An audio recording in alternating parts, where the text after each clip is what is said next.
Hello, അസ്സലാമു അലൈക്കും. മൂസ് വയനാടൻ കിച്ചണിലേക്ക് സ്വാഗതം. അപ്പം നമ്മളിന്ന് കുറേ ആയിട്ടൊരു തേങ്ങാച്ചോറ് വെച്ചിട്ട് അപ്പം ഇന്നതാ ഒരു തേങ്ങാച്ചോറ് വെക്കുക. അതിന് ഞാൻ അരച്ച് റെഡി എടുത്തതിന് അതിലേക്ക് പിന്നെ എടുത്തത് വലിയ ജീരകം, ചെറിയ ജീരകം, ചെറിയ ഉള്ളി, തേങ്ങ. അപ്പോൾ ഇത് നന്നായിട്ടൊന്ന് ഒതുക്കിയെടുക്കുക കേട്ടോ. എന്നിട്ട് അരി കുക്കറിലാണ് വെക്കുന്നത്. അപ്പോൾ അരി കഴുകി ആദ്യം കുക്കറിലിടുക. അപ്പം ഞാനിതാ ഒരു സ്പൂണ് ഉലുവ ഇട്ട് കൊടുത്തിരിക്കുന്നു കേട്ടോ. തേങ്ങാച്ചോറിൻ്റെ ടേസ്റ്റ് ആ ഉലുവയാണ്.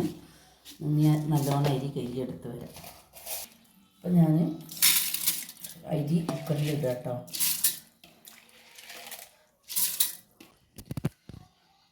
അപ്പം നമ്മൾ ചെറിയുള്ളി ഇട്ട് കൊടുക്കുക. പിന്നെ തേങ്ങയും ജീരകവും എല്ലാം കൂടെ ഒതുക്കിയതാട്ടോ. അപ്പോൾ അത് ഇട്ട് കൊടുത്ത് ഇനി ഞാനിതിൽ ലേശം കൂടി മഞ്ഞൾപ്പൊടി ഇട്ട് കൊടുക്കട്ടെ.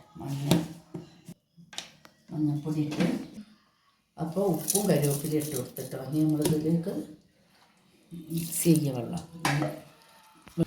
ഇതിലേക്ക് ഞാൻ പാകത്തിന് തിളച്ച വെള്ളം ഒഴിക്കുന്നുണ്ട്. മതി. ഒരു 2 ലിറ്റർ വെള്ളം ഇട്ടപ്പോൾ ഞാൻ അതിന് ഒഴിച്ചത് നല്ല വേവുള്ള അരിയാണ്. അതുകൊണ്ടൊരു 2 ലിറ്റർ വെള്ളം ഒഴിച്ച് മൂടി വെക്കുക. അപ്പം നമ്മൾ ചിക്കൻ കറി ഉണ്ടാക്കുക കേട്ടോ. തേങ്ങാച്ചോറിന് മതി. വെളിച്ചെണ്ണ ഇതിലേക്ക് ഞാൻ എല്ലാം കൂടെ എളുപ്പമുള്ള കറിയാണ്. ഇത് ഉള്ളി, വെളുത്തുള്ളി, ഇഞ്ചി, പച്ചമുളക്, ചെറിയുള്ളി, സവോള, കറിവേപ്പില എല്ലാം ഉണ്ട്. തേങ്ങാക്കൊത്ത് അപ്പോൾ എല്ലാം കൂടെ ഇട്ടിട്ട് വഴറ്റിയത് എളുപ്പത്തിൽ ഉണ്ടാക്കാൻ വേണ്ടിയിട്ട്. അപ്പോൾ ഇത് എളുപ്പത്തിനാട്ടോ. അപ്പോൾ ഇതിൽ ഇഞ്ചി, പച്ചമുളക്, കറിവേപ്പില, തക്കാളി, തേങ്ങാക്കൊത്ത് എല്ലാം ഒന്നിച്ചിട്ട് വഴറ്റുക. ഇനി ഇത് നന്നായി വഴന്ന് വരട്ടെ. നമുക്ക് ബാക്കി ചേർക്കണം. നമ്മൾ എല്ലാം വാടിച്ചതൊക്കെ ഇതിലേക്ക് ഞാൻ മഞ്ഞൾപ്പൊടി ചേർത്ത് കൊടുക്കുക കേട്ടോ. ഒരു 1/2 സ്പൂൺ മഞ്ഞൾപ്പൊടി ചേർത്ത് കൊടുക്കുക.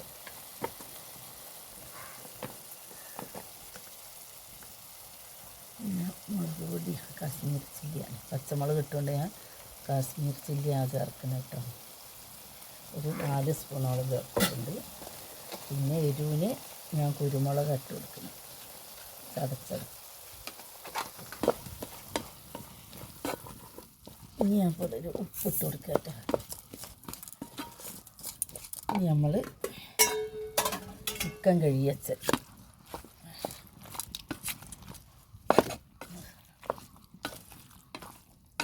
മുളക് ഇടുക കേട്ടോ. പോയി എപ്പോഴും തേങ്ങ ഇത് നെല്ലി അരച്ചല്ല മുളക്.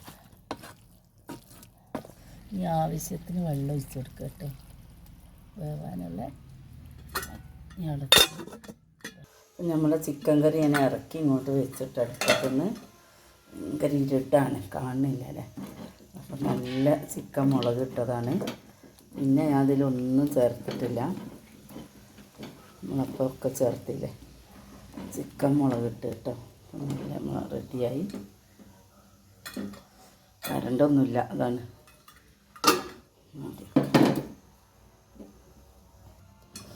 കരണ്ട് കേട്ടോ. റെഡിയായി. തേങ്ങാച്ചോറും ചിക്കൻ മുളക് ഇട്ടത് കേട്ടോ. അപ്പം നമ്മൾ ചോറിൻ്റെ സ്ഥിതി നോക്കുക കേട്ടോ. ഞാൻ ഇറക്കി ഇങ്ങോട്ട് വെച്ചതാണ്, ഒന്നും ചെയ്തിട്ടില്ല. അപ്പോൾ ഇളക്കി നോക്കാം. അപ്പോൾ നമ്മുടെ മഞ്ഞച്ചോറ് റെഡി ആയിട്ടോ.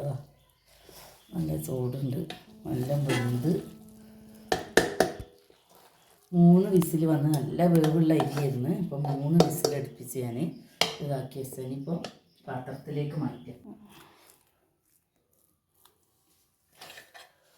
ചൂടറിയാലേ ഇനി ഇത് നന്നായി ഇതാവുള്ളൂ കേട്ടൊന്ന്. ചൂടോടെയാണ് പാത്രത്തിൽ കോഴി മുളക് ഇട്ടതാട്ടോ. അതും റെഡിയായി. അപ്പോൾ നമ്മൾ ചോറ് തിന്നാൻ പോകുക. അപ്പം എല്ലാവരും ഉണ്ടാക്കി നോക്കുക. എന്നിട്ട് നല്ല രസമുണ്ട് കേട്ടോ. അപ്പോൾ എല്ലാവരും ഉണ്ടാക്കി നോക്കി സബ്സ്ക്രൈബ് ചെയ്യാൻ മറക്കരുതേ. നാളെ കാണാം. അസ്സലാമു അലൈക്കും.